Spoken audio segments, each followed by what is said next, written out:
So we left off talking a little bit about doing some statistics. What we want to do now is switch back to a couple worksheets on probability. How it differs from the first section is in this form of probability, we're going to look at compound events. So, what happens when you do two different things and you want the probability of those events happening or not happening, etc. So I need to explain a little bit of terminology. And then the first one we're going to look at is the worksheet that's called mutually exclusive events. And I'll explain what that means here in just a little bit. Okay, so if we have two events that are going to be looking at, so we have the probability of event A and we have the probability of event B. Okay, so let's say, for example, we're going to roll a die, and that die, we want to know what's the chance of that die landing on a 2. Okay, the second thing I'm going to do is I'm going to, let's say, for example, I want to take a deck of cards, and from this deck of cards, I'm going to find the probability of finding the Ace of Hearts. Okay? Now, those two events are considered mutually exclusive because the outcome of one event does not affect the other. Whatever you roll for your on the die will not affect the card that you select from the deck of cards. Okay, so that would be an example that is mutually exclusive. Okay, now let's choose another event. Okay, let's say, well, let's use the same idea. Okay, let's say event A, both events are going to involve, let's say, for example, a deck of cards. So the probability of A is, let's say we want to choose a 4. Okay, and we know a deck of cards has 4 4s in it. So there's 4 possibilities of choosing one of those. Okay, probability B, the event B is going to be what's the probability of choosing a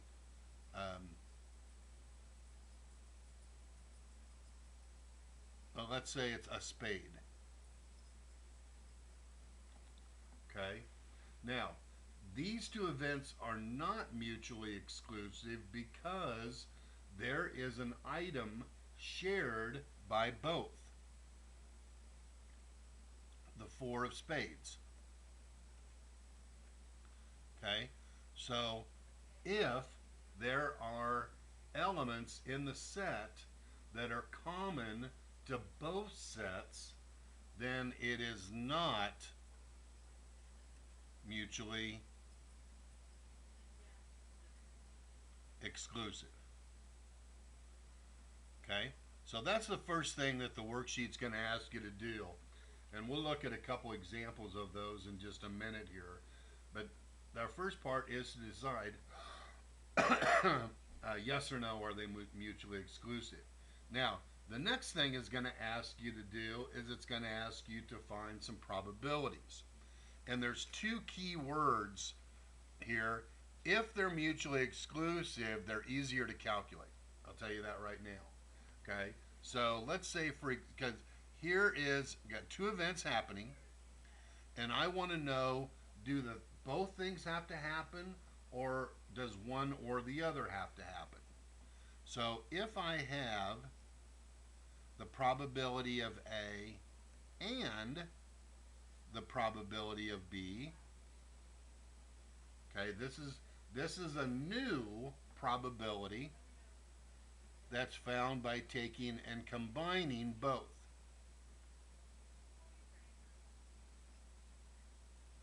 Okay, so that's going to be one situation. The other one is I want to know if one or the other happens. That's a different probability.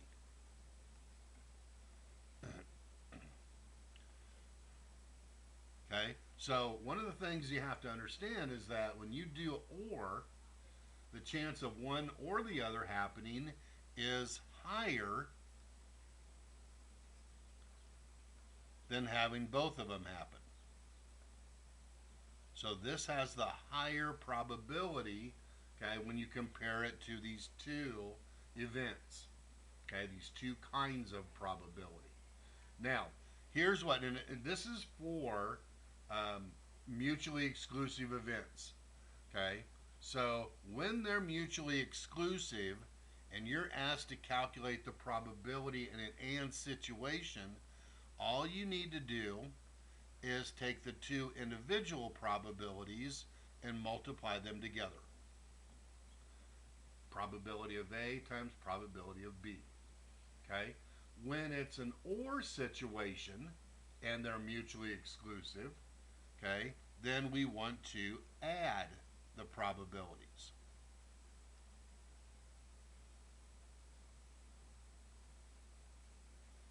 Okay? Now, what if they're not? Okay? So this is mutually exclusive.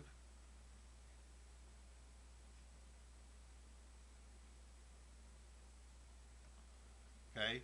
If they're not mutually exclusive, that means there is an item or items that are shared by both individual events.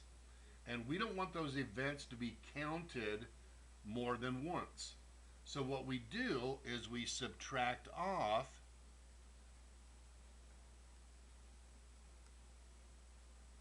any overlap.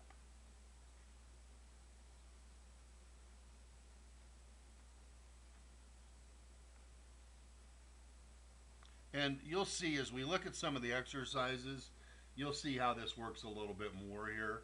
But if it says and, we multiply. Okay, mutually exclusive, multiply them together. Okay, if it says or, and we know they're mutually exclusive, we add the two. If they're not mutually exclusive,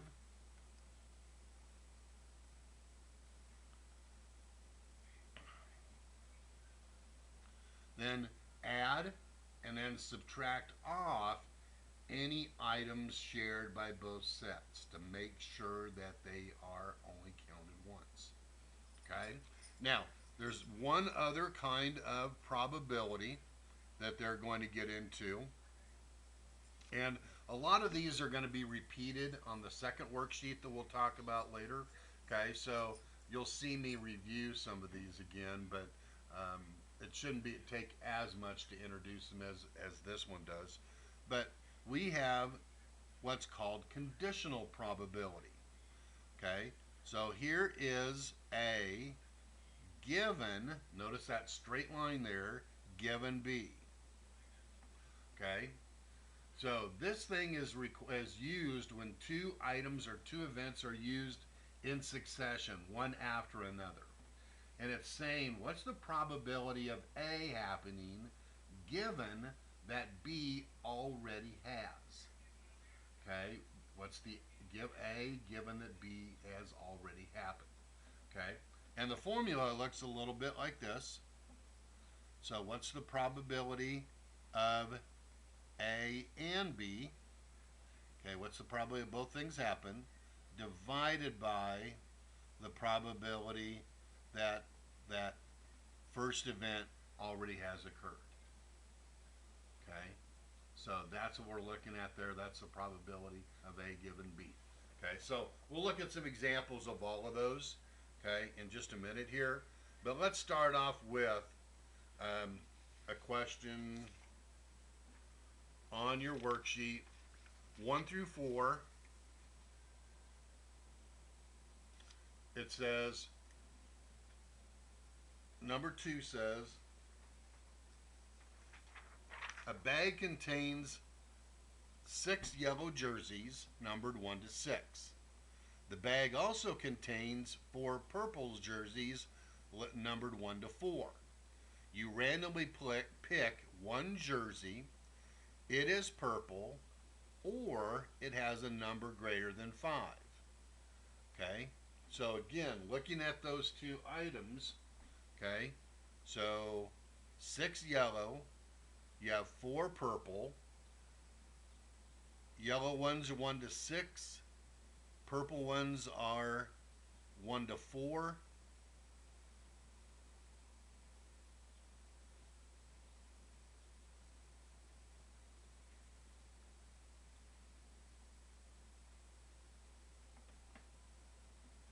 Okay. Purple is, since purple is 1 to 4, and only yellow is greater than 5, okay, there's no way that you can have an item shared by both sets. The yellow jerseys and the purple jerseys, based on the numbers that have been assigned and what your goal is in terms of probability, okay, these are mutually exclusive.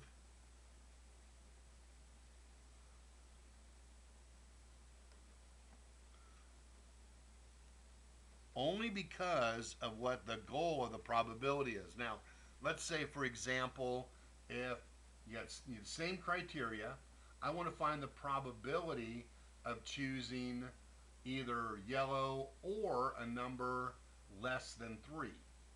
Okay? Since there are numbers in both yellow and purple, okay, we have items that are being shared by both sets. Okay? So you, you know, be careful. The original, okay, the original kind of states that um, is a situation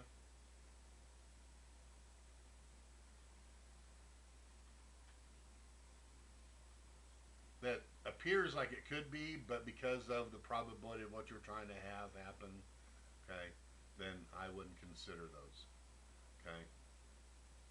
Okay, so that's what I would put on number 2. Okay, that's what I would put on number 2. Okay. Number 4.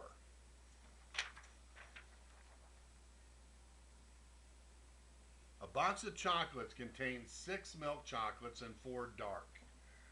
2 of the dark and 3 of the 2 of the milk and 3 of the dark have peanuts. You randomly select and eat a chocolate. It is milk chocolate but has no peanuts. Again, here we do have elements of both the different kinds of chocolates and the peanuts inside shared by both sets, and there is nothing that would disregard one from the other. So these are not, okay, these are not, there are items ultimately shared by both. Okay, so this one I would say they're not mutually exclusive.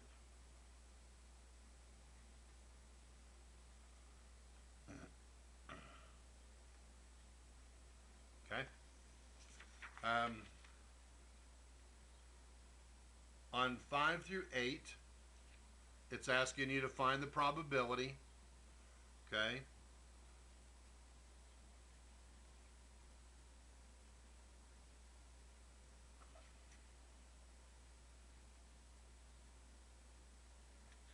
Okay, so let's do number 7. Number 7 says you roll a fair 6-sided die. The die shows an even number or a number greater than 3. Okay, so or means this is an addition problem. Slide it up just a little bit more. Okay, so here we have an addition problem. So I'm going to write this out kind of like this here. So find the probability of an even or the probability that of greater than 3. Okay? Now, there are evens that are greater than 3. Okay, so this one is not going to be mutually exclusive, so I need to use the subtraction part of this. So the probability of getting an even number when you roll a die is 1 out of 2. It's 3 out of 6, which reduces down to 1 out of 2. So let's start with the original here. Okay, the probability of getting a number greater than 3 is also, you have 4, 5, and 6. It's also 3 out of 6. So if I take the probability of E plus the probability of greater than 3 minus the probability of both events happening. Okay, I guess we haven't talked about that yet. So what's the probability of having an even number greater than 3? So even and greater than 3 would be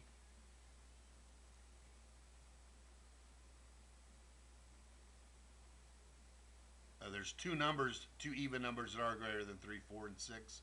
So it'll be 2 out of 6. So I'm going to go 3 out of 6 plus 3 out of 6 minus 2 out of 6. So they all have common denominators, which is perfect. Okay, so 3 plus 3 is 6. 6 minus 2 is 4. 4 out of 6. So my probability of even or greater than 3 is going to be 2 out of 3. Okay, so problem looks like that. Okay,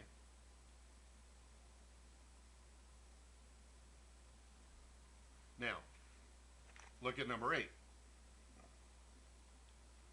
A box contains 3 red playing cards numbered 1 to 3.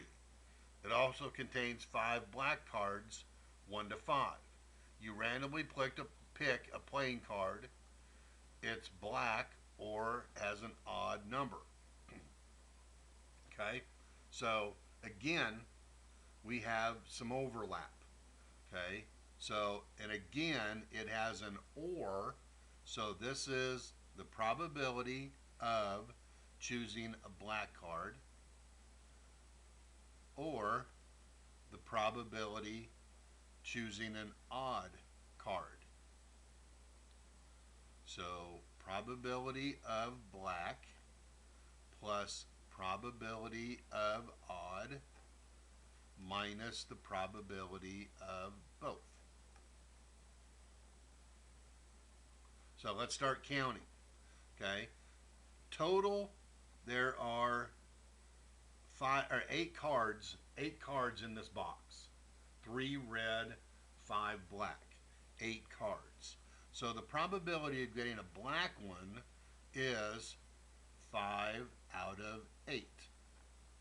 The probability of getting an odd, well, there's 2 odds that are red, and there are 3 odds that are black. So 2 and 3, I've got 5. And when you look at the odd cards that are black, of the 5, 3 of them are. Now be careful here, okay? Yeah, 3 out of the 8. Sorry.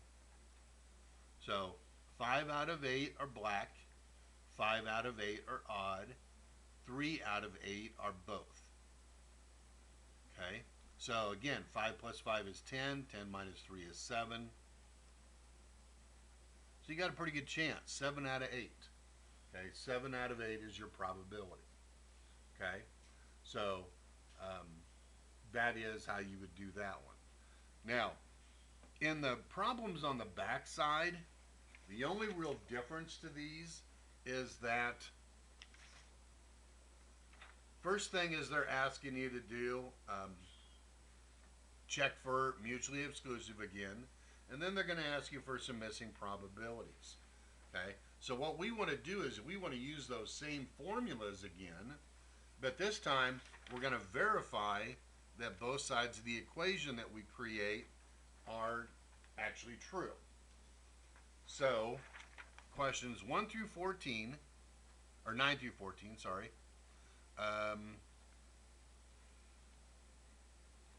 Let's look at number 12. Okay.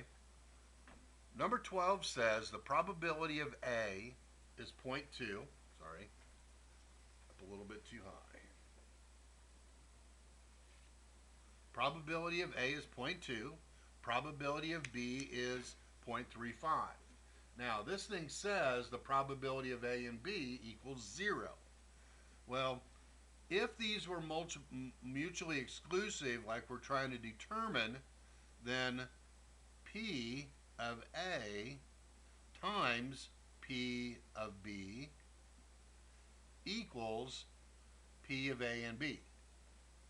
You should be able to multiply the first two and get the third. That won't happen here.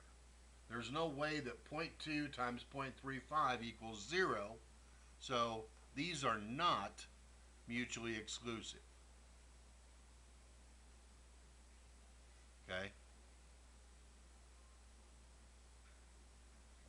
Okay, so that's, and it depends. You might be doing an or situation, you might be doing an and.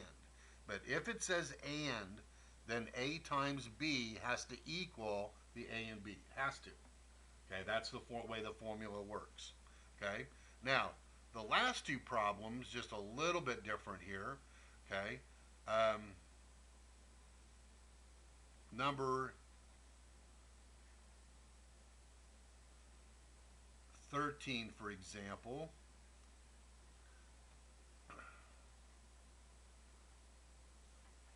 Thirteen is asking to test using conditional probability. Okay.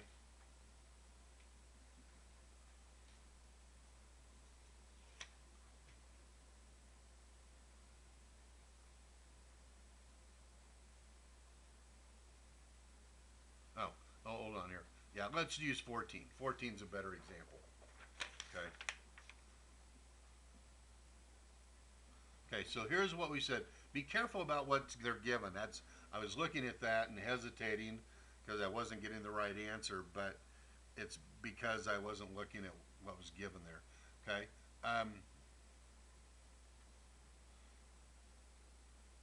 P of A given B equals the probability of A and B over probability of B. So this is probability of B.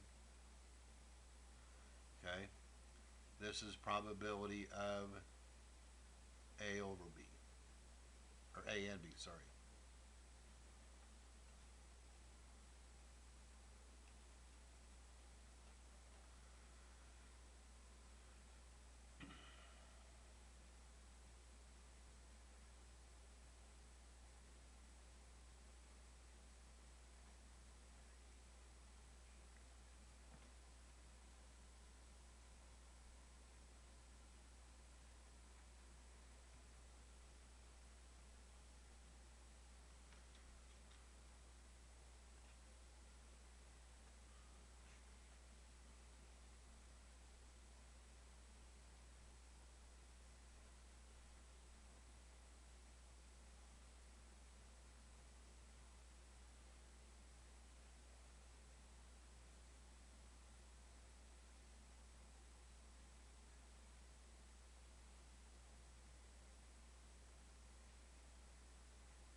Okay, so here's what I did with this one. I had to look at it in a little bit more detail to see why. So you see I jumped to some of the other math here. Okay, so here's what I did. I'm going to start over with the work again, just so you can see it. Okay. Again, based on the formula, we know that the probability of A given B equals the probability of A and B divided by the probability of B. Now, and again means multiply. So if these are multiply exclusive, like we said, if I multiply, I get 77 over 400 on top. Then B is 11 over 20 on the bottom. Now, when you're dividing fractions, you invert and multiply.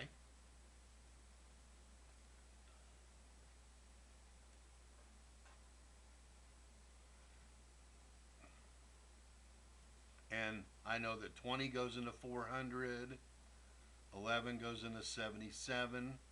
Okay, now notice what you end up with. You get 7 over 20, which is the probability of my original A.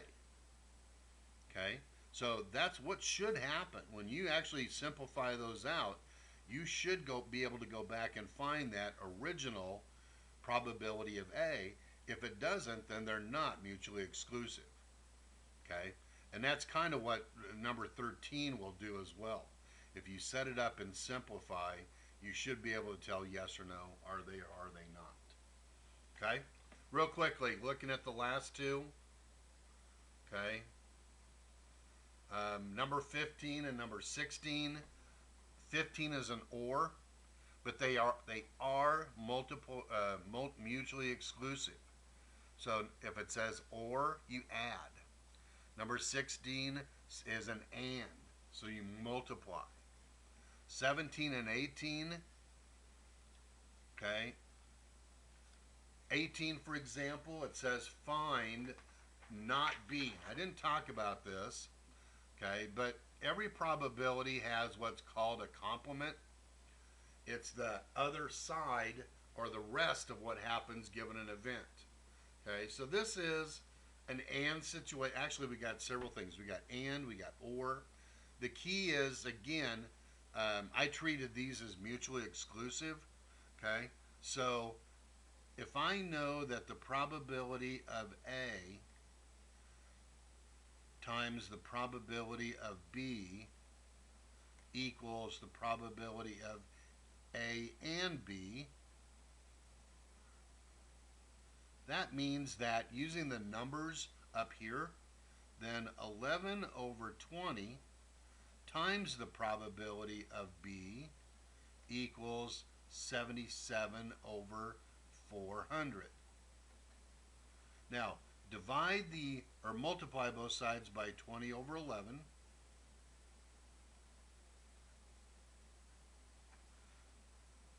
And the reciprocals here cancel out. So the probability of B is 7 over 20.